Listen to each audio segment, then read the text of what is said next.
안녕하십니까? 저는 인보성체수도회의 신정숙 안젤라 수녀라고 합니다. 저는 이제 몸신학을 제가 공부하면서 접하게 되었는데, 저에게 몸신학의 새로운 점이라고 한다면 제가 뭐 몰랐던 걸 아는 그런 개념은 아니고요. 이미 제가 알고 있던 것들을 더욱 분명하게 해주고, 또 가장 핵심에 있는 것들이 무엇인지를 알 수 있게 해줌으로써 자신 있게 내가 복음을 선포할 수 있게 해주었다는 것이에요. 그러면서 제가 그 성숙하고 성장해 나가는 방향성을 정확하게 인식하게 해주면서, 또 그렇게 되어져 가고 있는 과정들에 늘 감사할 수 있는 삶. 그래서 전에는 이게 뭔가 좀 미흡한 것 같아, 뭔가 충만하지 않아, 좀 늘 부족한 것 같아 라는 이러한 갈등들이 제 안에 있었고, 그래서 감사보다는 왠지 잘 하지 못하는 신앙생활에 대한 죄책감 같은 것들이 없지 않아 있었는데, 이 공부를 하고 난 이후에는 그에 대한 갈등은 이제 안 하게 된 것 같아요. 지금 내가 뭘 하고 있든 하지 않든 살고 있는 그 순간들이 다 내가 이미 성장하고 있고 하느님 은총 속에서 자라나고 있는 것들이라는 걸 알 수 있고 믿게 해줬기 때문에 지금은 그런 걱정 없이 자신 있게 또 당당하게 주님께서 이끌어 가시고 계시는 삶이라는 확신 때문에 한 발 한 발을 내딛는 거에 주저함이 없게 된 것, 그것이 아마 제가 이 공부를 하고 나서 받게 되는 가장 큰 은총이 아닐까 이렇게 생각합니다. 제가 이렇게 몸신학 우리가 흔히 얘기를 하는데, 우리가 다 알고 있는 것처럼 몸신학하면 그 요한 바오로 2세께서 하신 말씀을 기억하면 좋겠어요. 이 몸신학이라는 용어와 함께 기억하고 싶은 게 있어요. 이분이 이거를 뭐라고 얘기를 했냐면, 하느님 계획 안에 있는 인간 사랑, 마무리하면서 하느님 계획 안에 있는 인간 사랑이라고 얘기를 했고요.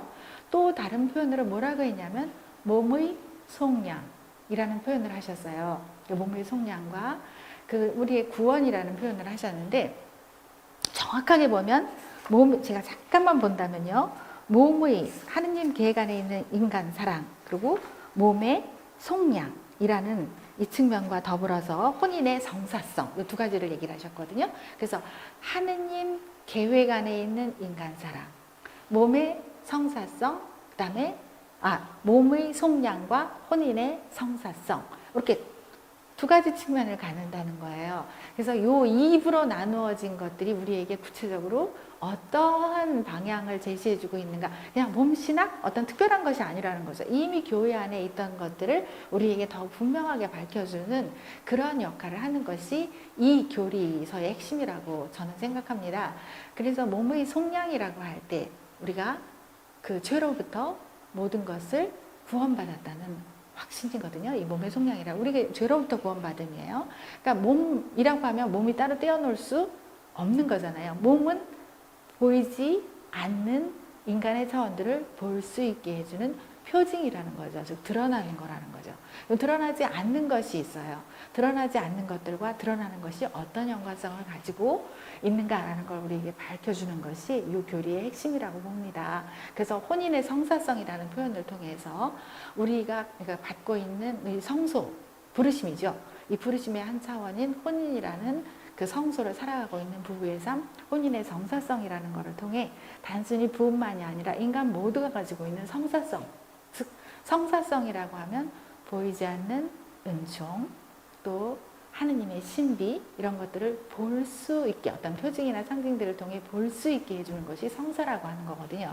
그럼 인간의 모든 보이는 차원들은 보이지 않는 하느님의 차원, 즉 자기가 가지고 있는 신적인 차원들을 볼 수 있게 해주고 드러낼 수 있게 해주는 그런 차원이 된다는 거거든요. 그래서 가지고 있는 우리의 거룩함을 보이는 우리의 외적인 행동들을 통해서, 행위들을 통해서 드러나고 체험할 수 있게 해주는 거죠. 그래서 보이는 나의 행위라든지 삶이라든지 이런 것들이 보이지 않는 나의 차원들을 밝혀주는, 즉 계시해주는 이런 차원을 갖는다는 것입니다. 그래서 이 차원을 통해 그럼 우리가 보이지 않는 차원이라고 하면 뭘까? 그런데 그 요한 바오로 2세가 이 몸의 신학을 처음 교리를 시작하시는 건 1980년도예요. 그분이 교황님이 되시는 건 1978년입니다. 교황님이 되시자마자 발표하시는 문헌이 하나 있는데 그게 뭐냐면 인간의 구원자예요. 인간의 구원자라는 문항 10항에 보면 그 유명한 말씀을 하십니다.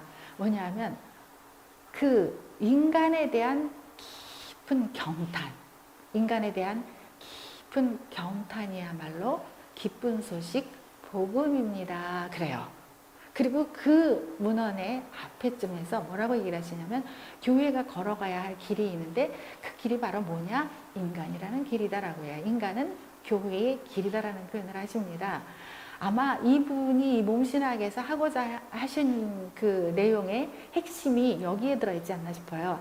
인간에 대한 깊은 경탄. 그럼 인간에 대해서 왜 이렇게 깊은 경탄을 하는 걸까? 이걸 다른 말로 표현하면 뭐냐면 인간에 대한, 요즘 말로 표현하면 존중이지요. 경탄입니다. 인간에 대한 깊은 경탄. 그럼 왜 그 앞에서 그렇게 경탄을 해야 되는가? 이분 말로는 그야말로 절을 깊게 해야 될 만큼 인간 앞에서 우리가 이런 태도를 가져야 한다. 그건 자기 자신에게도 마찬가지예요. 남에게만이 아니라 나에게도. 그럼 나의 어떤 측면이 나에게 대해 이렇게 경탄하게 하는 걸까? 라는 거죠. 그 우리가 가지고 있는 신적인 차원. 인간이 단순히 그냥 인간적인 차원만이 아니라 신적인 차원을 같이 가지고 있다는 것이거든요.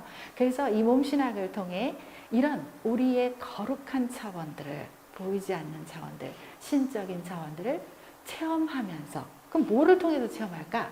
우리의 행위나 삶이라는 것입니다. 드러나는 것들이라는 것입니다. 그것이 혼인생활이든 아니면 정결을 사는 삶의 차원이든 어떤 차원이든 상관이 없는 거죠.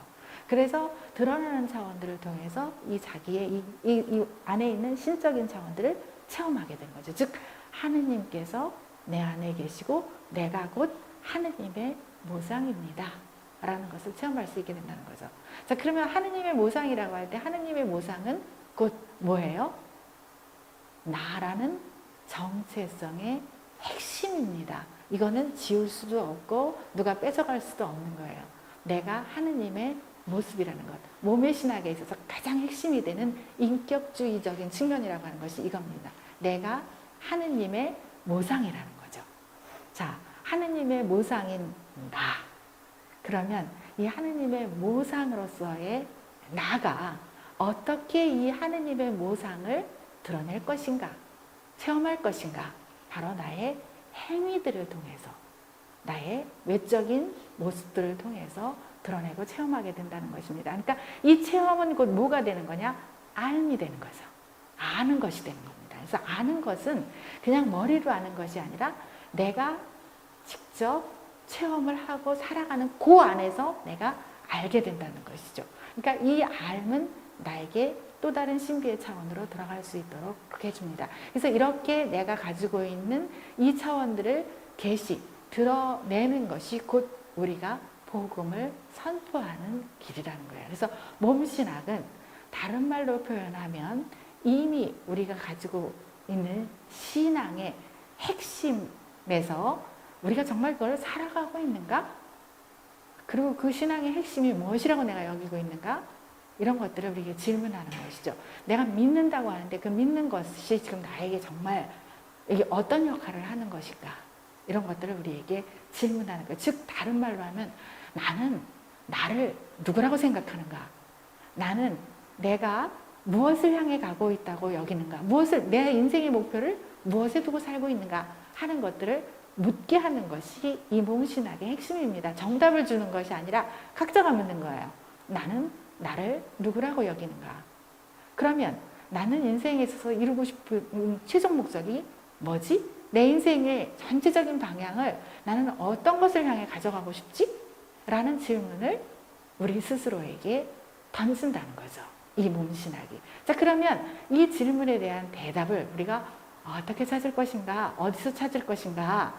내 스스로가 할 수 있는 것이 아니라 이미 그 답을 알려주신 분이 계세요. 누구냐면 인간이 되신 하느님 예수 그리스도이시죠.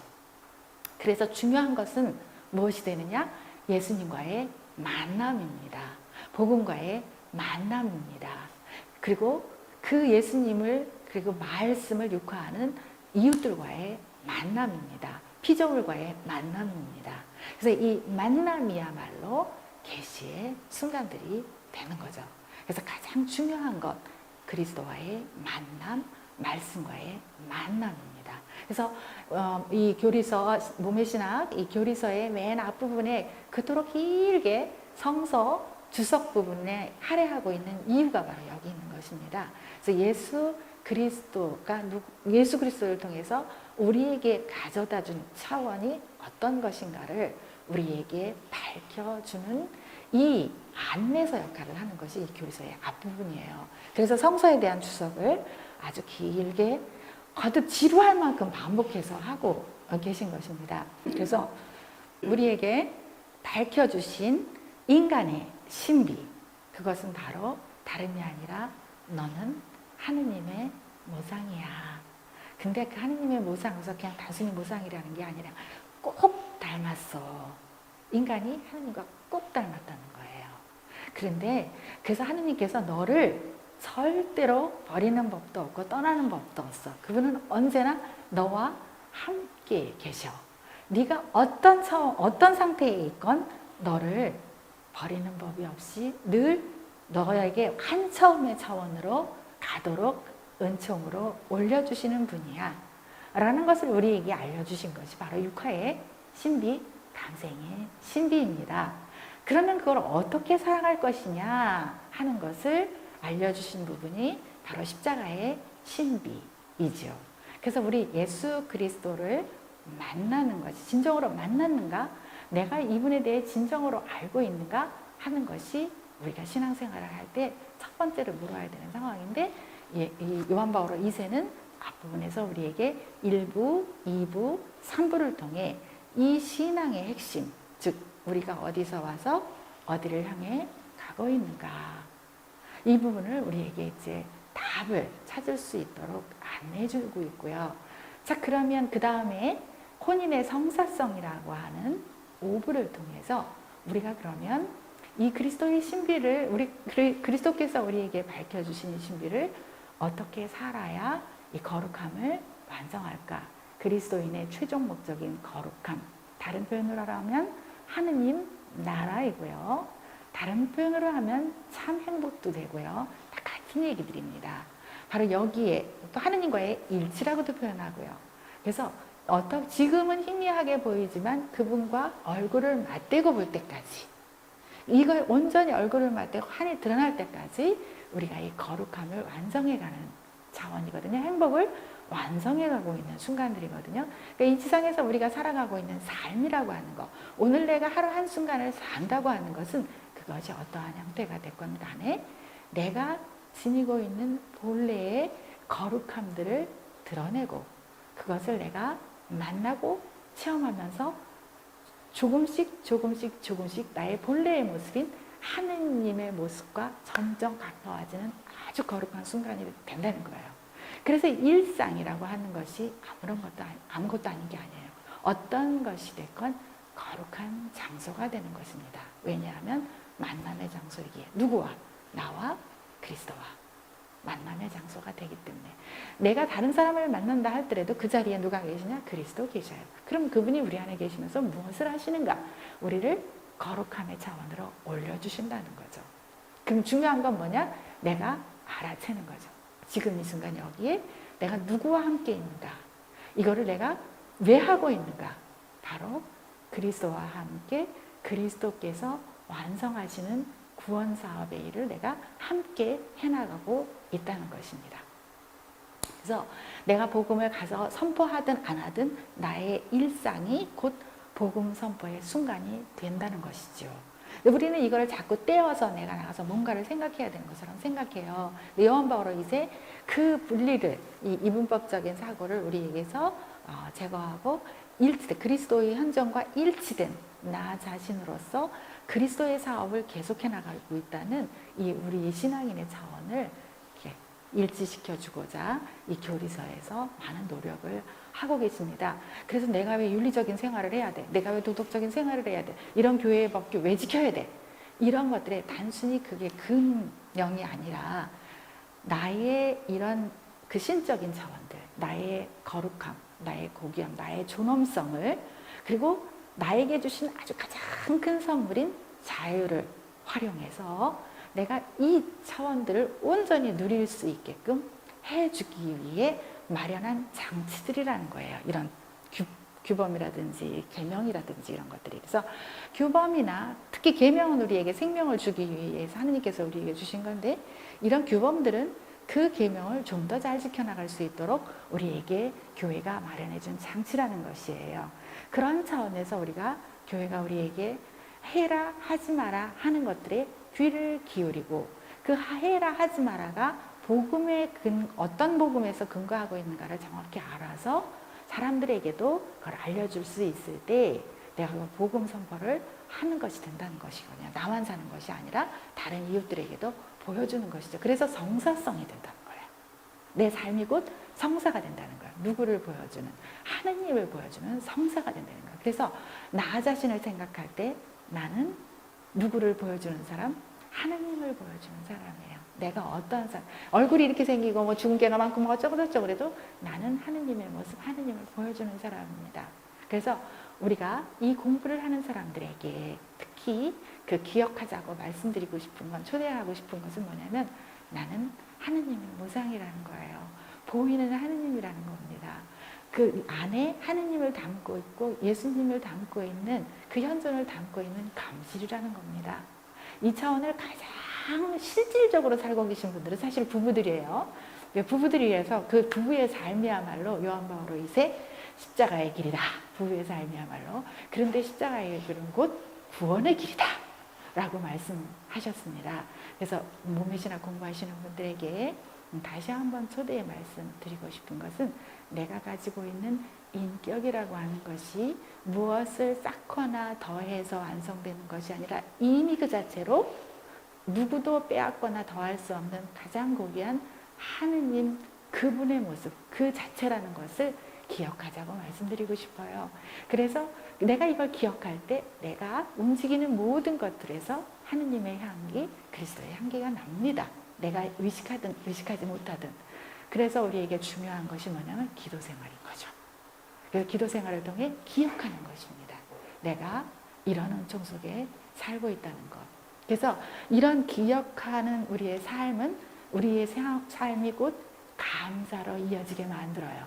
그래서 미사 때만이 아니라 매 순간이 바로 성찬예와도 같은, 즉 자기 자신을 아낌없이 하나도 남김없이 거저내어 줄 수 있도록 추진해주는 이런 역할을 한다는 것입니다. 그래서 우리의 삶이 그냥 그 자체로 성찬예가 되도록 거저내어주는 삶이 되도록 이렇게 만들어주죠. 그래서 몸신학을 통해 이런 힘, 이런 추진력, 이런 은총을 내가 더욱더 강력하게 체험하고 갖게 되기 때문에 공부를 하자고 초대하는 것이고요. 공부를 하실 때 요한 바오로 2세의 그 의도대로 복음 말씀 바탕으로 깔고 그 다음에 내가 하느님의 모상이라는 걸 바탕으로 깔고 이게 우리 신앙의 핵심이에요. 이 두 가지가. 그래서 이 신앙의 핵심을 살아가는 것, 좀 더 어떻게 답게 살아갈 것인가 이걸 고민할 때 이걸 통해서 도움을 받을 수 있는데 더 많은 도움을 받을 수 있는 건 지금 교황님들의 가르침입니다. 그 이후에 베네딕토 16세도 그랬고 지금 교황님은 몸신학에서 말씀하셨던 이런 교리들을 구체적으로 일상 안에서 어떻게 실천해 나갈 것인가 하는 것을 우리에게 알려주셔요. 그래서 복음의 기쁨, 그 다음에 찬미 받으셔서 모든 형제들로 이어지는 이 과정들을 통해서 우리가 다 같은 아버지 하느님의 자녀들로서 피조물과도 맺고 있는 관계는 돌봄이라는 것입니다. 돌봄. 그리고 그 창세기 1장 27절에서 우리에게 주신 사명이기도 하죠. 모든 것들을 자식 낳고 번성하여 그리고 모든 것들을 잘 가꾸고 다스려라 하신 이 사명을 이제 수행해 나가는 것인데요. 그래서 가장 핵심이 되는 것이 같은 아버지로부터 나온 한 형제 자매라는 것. 남편도 마찬가지, 아내도 마찬가지, 모두 이런 그 내 기원에 대한 의식이 나의 올바른 정체성을 형성해주고, 이 정체성에 따라서 내가 신앙생활을 해나간다면 어떠한 물결이 밀려온다 하더라도, 어떠한 탐욕의 유혹이 나한테 온다 하더라도 그것으로부터 벗어날 수 있는 은총을 내가 꼭 붙들 수 있음으로써 힘 있는 당당한 이런 삶을 살 수 있게 된다는 것이에요. 그래서 여러 가지 말씀을 또 드릴 수는 있겠지만 그건 강의 시간에 듣도록 하고 여기서 마치도록 하겠습니다. 행복한 주님과의 만남, 또 이웃들과의 만남, 세상과의 만남을 통해 내 안에 사시는 주님 체험 더 많이 하시고, 또 그것을 통해 선포하는 기쁨, 그걸 통해 또 하느님 나라 구체적으로 내가 이루어가고 있는 충만함 만끽하시기를 기원하겠습니다. 감사합니다.